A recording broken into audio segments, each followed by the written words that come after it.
नमस्कार, बहुत स्वागत है आपका न्यूज 18 पर। मैं हूं आपके साथ अंशिका पाठक। सोने और चांदी की कीमतों में लगातार उतार चढ़ाव देखने को मिल रहा है, लेकिन सवाल यह है कि क्या सोना अब खरीदना सही होगा? क्या आज के दिन सोना खरीदना या चांदी खरीदना आपके लिए जो है फायदेमंद होगा? क्योंकि लगातार कीमतों में जो है गिरावट देखने को मिल रही है, तो अचानक से उछाल भी देखने को मिल रही है। तो अब बात करेंगे, हमारे साथ मौजूद है मार्केट एक्सपर्ट शरद कोहली जी। शरद जी, आपका बहुत स्वागत है न्यूज 18 पर। शरद जी, एक सवाल लोगों के मन में बहुत ज्यादा है कि अभी सोना खरीदना सही है या नहीं? देखिए, सोना अभी नहीं, सोना आपको इंस्टॉलमेंट्स में खरीदना सही है। हाँ। अभी जो सिचुएशन है, अब ये मैंने ऐसा क्यों कहा, क्योंकि सोना $5600 पे पहुंच गया था, 1,80,000 प्रति 10 ग्राम से ऊपर। अब ये गिर के, इस समय जब हम बात कर रहे हैं, आपका वीडियो शायद थोड़ी देर में लाइव हो जाएगा। हाँ। इस समय ये लगभग 1,40,45,000 रुपए प्रति 10 ग्राम के हिसाब से चल रहा है। तो आपने देखा लगभग 40,000 रुपए की इसमें करेक्शन आई है अपने पीक से, जहां पर सबसे ऊंचा गया था लगभग 40,000 की। तो अब सवाल उठता है कि ये करेक्शन अच्छी है कि करेक्शन बुरी है? करेक्शन क्यों आई, ये तो मैं पहले भी न्यूज़ 18 के चर्चा कर चुका हूं, पर मैं संक्षेप में फिर बता देता हूं कि पहले गिरा क्यों। क्योंकि जब खाड़ी में युद्ध छिड़ा, तो खाड़ी में नॉर्मली माना जाता है कि युद्ध छिड़ने पर सोना चांदी ऊपर जाने चाहिए, क्योंकि ये सेफ हेवन इन्वेस्टमेंट माना जाता है युद्ध की परिस्थिति में। परंतु युद्ध हुआ मिडिल ईस्ट में, और मिडिल ईस्ट में युद्ध होने से क्या हुआ कि क्रूड ऑयल वहीं से दुनिया का 20% आता था। स्ट्रेट ऑफ हॉर्मुज ईरान ने बंद कर दी। उसके बंद करने से ऑयल की सप्लाई रुक गई। ऑयल की सप्लाई रुकने से क्या हुआ, क्रूड ऑयल के दाम जो कि युद्ध से पहले $60 और $70 प्रति बैरल थे, वो बढ़कर एक समय 120 पहुंच गए। इनफैक्ट अभी भी जब हम बात कर रहे हैं, 115 के आसपास चल रहा है। इसका मतलब, अब इसको हम समझ लेते हैं। इसका मतलब जिस व्यक्ति को एक बैरल क्रूड खरीदने के मात्र $60 से $70 देने पड़ते थे, उसको $120 तक देने पड़ रहे हैं। अब देखिए इसको सिलसिलेवार तरीके से कैसे ये जुड़ता है सोने चांदी से। जैसे ही उसको ज्यादा डॉलर देने पड़े, तो डॉलर की डिमांड बढ़ गई। नॉर्मली क्या होता है अंशिका, कि जो देश युद्ध में जाता है, हाँ, उस देश की अर्थव्यवस्था कमजोर होनी चाहिए और उस देश की करेंसी भी कमजोर होती है। पर क्योंकि बदकिस्मती से, मैं बदकिस्मती शब्द इस्तेमाल इसलिए कर रहा हूँ, हाँ, कि 60 से 70% दुनिया का क्रूड US डॉलर में ट्रेड किया जाता है। बदकिस्मती इसलिए कि ऐसा देश, क्योंकि लोगों को अच्छा नहीं लग रहा, ऐसा देश जितने दुनिया में हाहाकार मचवा दिया है, उस देश को इसलिए मैं बदकिस्मती शब्द का इस्तेमाल कर रहा हूँ। तो डॉलर की डिमांड बढ़ने से, तो अमेरिका में एक डॉलर इंडेक्स होती है। उस डॉलर इंडेक्स में 6 करेंसीज आती हैं। करेंसीज का मैं नाम ले लेता हूँ, सबके लिए ये जानकारी काम की होगी। उसमें ब्रिटिश पाउंड है, यूरो है, जापानीज येन है और स्विस फ्रैंक है। 4 मुख्य करेंसीज हैं। 2 और करेंसीज हैं, एक का नाम है स्वीडिश क्रोमा, एक का नाम है कैनेडियन डॉलर। इन 6 को मिला के एक बास्केट बनती है, और एक तरफ डॉलर को रख दिया जाता है, एक तरफ इन 6 करेंसीज को। तो डॉलर इंडेक्स जब जब अंशिका मजबूत होती है, यानी कि जब डॉलर, क्योंकि डिमांड बढ़ गई ना डॉलर की, तो जब जब डॉलर इंडेक्स ऊपर जाती है, तो अमेरिका में कुछ बॉन्ड्स ट्रेड किए जाते हैं, उसको ट्रेजरी बॉन्ड्स कहते हैं। वो बॉन्ड्स की यील्ड होती है, 10 साल के बॉन्ड होते हैं, 30 साल के होते हैं।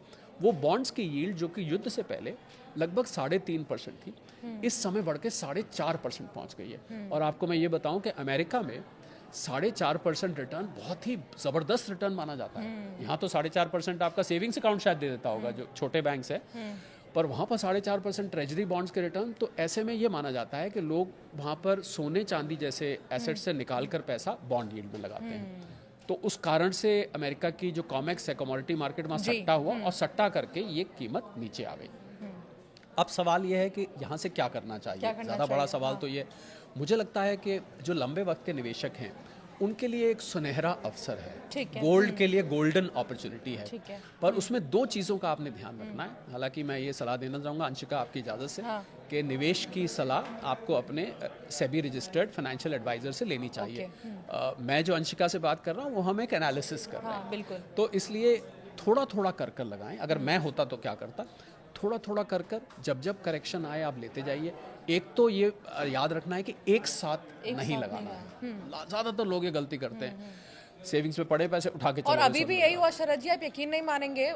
मैं गई थी लाजपत नगर, सबसे ज़्यादा वहाँ पर गोल्ड के जो शॉप्स हैं, मैंने देखा कि कुछ दिनों पहले जब थोड़े से रेट कम हुए थे, 1,37,000-38,000 पर आए थे सोने के भाव, भीड़ लग गई थी मार्केट में। तो कई सारे जो इन्वेस्टर्स हैं जो ये सोचते हैं कि हम अपने पैसे को गुड सेविंग के तौर पर, ठीक है सोना इज गुड सेविंग ऑल्सो, लेकिन एक बल्क में खरीद लेना जैसा कि आप बोल रहे हैं वो गलती नहीं करनी है।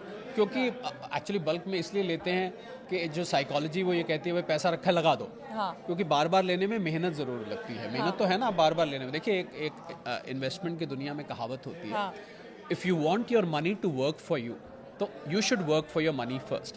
यानी अगर आप चाहते हैं आपका पैसा आपके लिए काम करे तो पहले आपको अपने पैसे के लिए थोड़ा काम करना पड़ेगा। तो ये काम हो गया ना कि आपको जब जब आए बड़ी पेनफुल, आपने कहा आप लाजपत नगर गए, अब आप लगाइए मैं आपको कहूँ कि आप 10 बार लाजपत नगर जाइए तो आप कहेंगे ये तो बड़ा पेनफुल प्रोसेस है भाई, इतना समय भी नहीं होता। परंतु इन्वेस्टमेंट में ऐसा करना पड़ता है। तो पहला एक साथ नहीं लगाना है, दूसरा लंबे वक्त के लिए लगाना है। होता क्या अंशिका कि लोग आते हैं निवेशक बनकर और ट्रेडर बन के चले जाते हैं। यानी कि लिया था 5 साल के लिए, सोच के लिया था चलो भाई अब 5 साल पैसा इसमें लगा दें, और जैसे ही थोड़ी बहुत कीमत ऊपर नीचे होती है, नीचे गई तो हड़बड़ाहट में बेच दिया, ऊपर हुई तो थोड़ा सा मुनाफा लेके बेच दिया। तो 2 बातों का ध्यान रखना है, लंबे वक्त के लिए लेना है और थोड़ा थोड़ा करके लेना है। और मैं आपको बता रहा हूँ कि अगर आप इसको 2 से 5 साल तक लेके रखेंगे आपको बहुत अच्छा क्योंकि रिटर्न देगा, क्योंकि ये एक शॉर्ट टर्म इवेंट है, एक असाधारण परिस्थिति है, असाधारण घटना घट रही है। तो मुझे लगता है लंबे वक्त के जैसे ही गोल्ड सिल्वर की मार्केट इसको भुलाना शुरू करेगी, क्रूड ऑयल को और जो क्रूड ऑयल बॉन्ड यील्ड को जिनका मैंने जिक्र किया, डॉलर इंडेक्स को, वहीं से आपको सोना चांदी ऊपर जाता शरद जी, जो दर्शक हमें सुन रहे हैं आज, उनके लिए आसान भाषा में अगर हम उन्हें समझाना चाहें, जैसे मेरे पास 5 लाख है जी, फॉर एग्जाम्पल मेरे पास 5 लाख है और मैं उसको सोने में इन्वेस्ट करना चाहती हूँ कि मेरे पास उतना सोना रहे 5 लाख में, जिससे कि फ्यूचर में वो अगर उसके रेट बढ़े तो भी मुझे फायदा हो, तो उसको मैं कैसे बांट सकती हूँ उस 5 लाख को? सोने में कहाँ कहाँ इन्वेस्ट किया जा सकता है? मतलब आप खाली सोने में करना चाहती हैं 5 लाख को? सोने में, ज्वेलरी, देखिए ज्वेलरी में तो अंशिका सारा पैसा नहीं लगाना चाहिए। आई थिंक सोने की जो ऑर्नामेंटल वैल्यू है, यानी कि एक महिला जो सोना पहनती है, पुरुष भी बहुत पहनते हैं, तो उसको और निवेश को अलग कर देना चाहिए। ठीक है, पहले तो ये ध्यान रखिए, क्योंकि अगर आप ज्वेलरी में निवेश के लिए लगाएंगे तो आपसे ज्वेलर मेकिंग चार्जेस ले लेगा, बिल्कुल, और उसमें जिसको हम गांव की भाषा में खोट कहते हैं, उसमें इम्प्योरिटीज़ भी होंगी, तो वो आपको फिर पूरा प्रॉफिट आप उसका वसूल नहीं कर पाएंगे।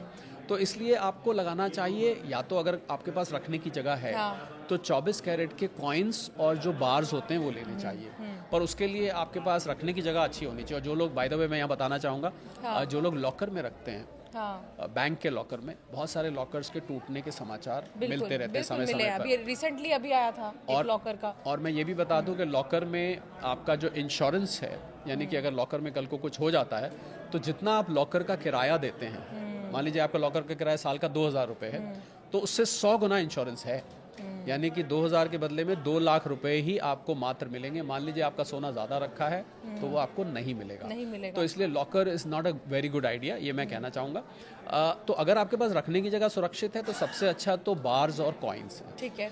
पर अगर आपके पास सुरक्षित जगह नहीं है तो ETF, जिसको एक्सचेंज ट्रेडेड फंड कहते हैं, उनमें आप लगाइए बहुत सारे, और वो मार्केट में ट्रेड होते हैं, कभी भी आप खरीद सकते हैं, कभी बेच सकते हैं। सबसे सेफ वही एक रास्ता निकल कर आया है।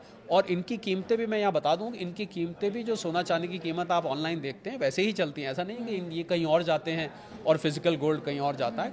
तो इसलिए ज्वेलरी के लिए मैं दोहराना चाहूँगा, हालांकि पहले भी मैंने, मुझे याद है, न्यूज़ 18 के बहुत सारे प्लेटफॉर्म पर ये बात बोली कि आपको ज्वेलरी में निवेश नहीं करना चाहिए, निवेश को और ज्वेलरी को अलग कर दिए। इसीलिए अंशिका ज्वेलरी की जो कम कैरेटेज है वो पॉपुलर होती जा रही है, क्योंकि जो लोगों को मान लीजिए शादी ब्याह में पहनना है, मान लीजिए आपको कहीं पहना, हालांकि मुझे कुछ कमेंट्स पढ़ने को मिले, कुछ लोगों ने कहा अगर हम कम कैरेट का सोना खरीदते हैं तो उसमें तो पीलापन कम होता है, उसमें उतनी चमक नहीं होती, उसमें वो जो गोल्ड वाली बात होती है वो नहीं दिखाई देती। अब वो उसमें बहुत सारे ज्वेलर्स ने अब क्या किया है कि उस पर फिर सोने का पानी चढ़ाना शुरू किया है, यानी कम कैरेट का लेके पानी वैसा ही चढ़ा दिया जिससे देखने में वैसा ही लगता है। तो वो एक I think that is a decorative item, उसको आप रखिए। तो ज्वेलरी और निवेश को अलग अलग करके। एक सवाल ये, जब आपने मेकिंग चार्जेस का जिक्र किया तो मेरे मन में सवाल ये आया कि जब हम बड़े ब्रांड्स में जाते हैं तो मेकिंग चार्जेस बहुत ज़्यादा होते हैं, जब हम अपने लोकल सोनार के पास जाते हैं तो उनके मेकिंग चार्जेस कम होते हैं। सवाल ये है कि जब चीज़ एक ही है तो फिर मेकिंग चार्जेस में डिफरेंस। बहुत अच्छा आपने सवाल पूछा। जब आप बड़े ब्रांड के पास जाके ये बात बोलेंगे ना, तो मालूम है आपको क्या जवाब देंगे? वो कहेंगे कि हमारे यहाँ एक तो उनकी वैसे भी क्योंकि कंपनी बड़ी होती है कि हमारे यहाँ कॉस्ट ऑफ प्रोडक्शन ज़्यादा है, हम लोग प्रोफेशनल्स को रखते हैं, हमारी सुविधाएं बेटर हैं। दूसरी आपको ये बात बोलेंगे कि हमारे यहाँ प्योरिटी की गारंटी है, तो इसलिए हम मेकिंग चार्जेस फालतू लेते हैं, पर कम से कम आपको जो चीज़ दे रहे हैं वो बिल्कुल शुद्ध है। अब आप जब छोटे ज्वेलर के यहाँ जाएंगे तो वो आपको बोलेगा कि हमारे मेकिंग चार्जेस कम है, पर हम आपको सस्ता पड़ेगा यहाँ से, पर आपको उसमें चेक क्या करना है, आपको उसमें खोट चेक करना। और आजकल मैं बताना चाहूँगा सभी फॉलोअर्स, व्यूअर्स, सब्सक्राइबर्स को कि आजकल एक कैरेटोमीटर आ गया है। तो कैरेटोमीटर अगर आप कहीं से कर लें, उनको बोलिए ज्वेलर को कि मुझे आप इसको कैरेटोमीटर में डाल के दिखाइए कि इसमें कितनी खोट है। अगर आप खोट चेक कर लेते हैं तो छोटे ज्वेलर के पास जाने में कोई हर्ज नहीं है, क्योंकि आप ठगे ना जाएं। ये आपको देखना है, क्योंकि होता क्या है, क्योंकि शरद जी मुझे लगता है 24 कैरेट 22 कैरेट का जो प्राइस है वो ब्रांड्स में भी उतना ही है और लोकल सोनार के पास भी उतना ही है, लेकिन मेकिंग चार्जेस से इंसान मार खा जाता है। जी हाँ, देखिए जो कीमत होती है अंशिका, वो जितनी भी ज्वेलर की कम्युनिटी है उसमें सुबह इनका ग्रुप बना हुआ है, उसमें सुबह कीमत खोल दी जाती है, तो कीमत तो सबको वही रखनी पड़ती है, पर फर्क पड़ता है मेकिंग चार्जेस में और खोट में। तो मुझे लग रहा है कि इम्प्योरिटी जो है वो आपको ज्वेलरी लेते टाइम किसी भी तरह, आजकल कैरेटोमीटर आया है, वो इलेक्ट्रॉनिक है, आप उसमें अंदर रखिए और वो तुरंत आपको बता देता है कि कितने कैरेट की है, यानी कितने कैरेट की मतलब इसमें कितना खोट मिला हुआ है। और इम्प्योरिटी मैं बता दूं लोगों को, जो लोग जानना चाहते हैं, कि सोने को जेवर बनाते टाइम उसमें दूसरे मेटल्स मिलाए जाते हैं, सस्ते मेटल्स, जिससे कि, और मैं ये भी बता दूं साथ में कि 24 कैरेट सोने की ज्वेलरी नहीं बन सकती। कोई अगर आपको ये कह रहा है कि जी बिल्कुल 24 कैरेट गोल्ड है, उसकी ज्वेलरी नहीं बन सकती, एक अंग्रेजी में शब्द होता है उसको मैलिएबिलिटी बोलते हैं। वो अगर आप 24 कैरेट की ज्वेलरी बनाएंगे तो वो मुड़ जाएगा, कुछ भी आप बनाएं, कंगन बनाएं, आप हार बनवाएं, आप कुछ भी बनाएंगे वो बिल्कुल मुड़ जाएगा, वो टिकेगा नहीं। तो सबसे शुद्ध जो ज्वेलरी के लिए गोल्ड होता है वो 22 कैरेट से ऊपर हो ही नहीं सकता।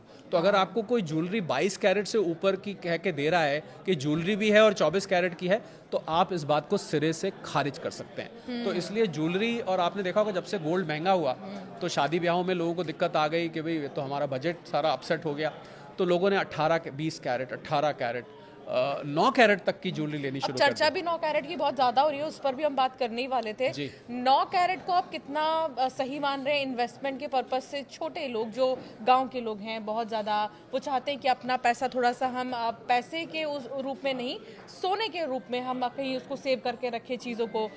एक डर लोगों के अंदर आ गया डिमोनेटाइजेशन के बाद से कि अगर गुल्लक में पैसे रखे रहेंगे तो पता चला कि ये नोट बंद हो गया, और फिर ये डर रहता है मन में। तो अब लोग जो है छोटे कैरेट्स का इस्तेमाल करने लगे, 9 कैरेट और ऐसे 18 कैरेट तो है ही, उसको आप लेकर देखिए, अगर आप मान लीजिए आप 1 लाख रुपए निवेश करना चाहते हैं और आप कह रहे हैं कि मैं 9 कैरेट की ज्वेलरी ले आऊं, तो मैं नहीं सलाह दूंगा। क्यों नहीं सलाह दूंगा? क्योंकि आपको पहले तो ये कैसे आप पता लगाएंगे कि वो 9 कैरेट की है। दूसरा, जब आप उसको बेचने जाएंगे तो आपको उसके पैसे इतने कट जाएंगे कि हो सकता है वो 9 कैरेट से भी ज़्यादा का आपका नुकसान हो जाए।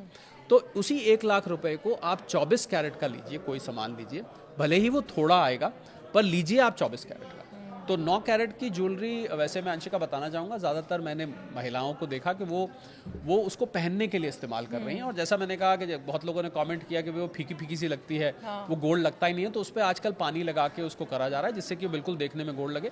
आपने पहना, उसको अंदर रख दिया।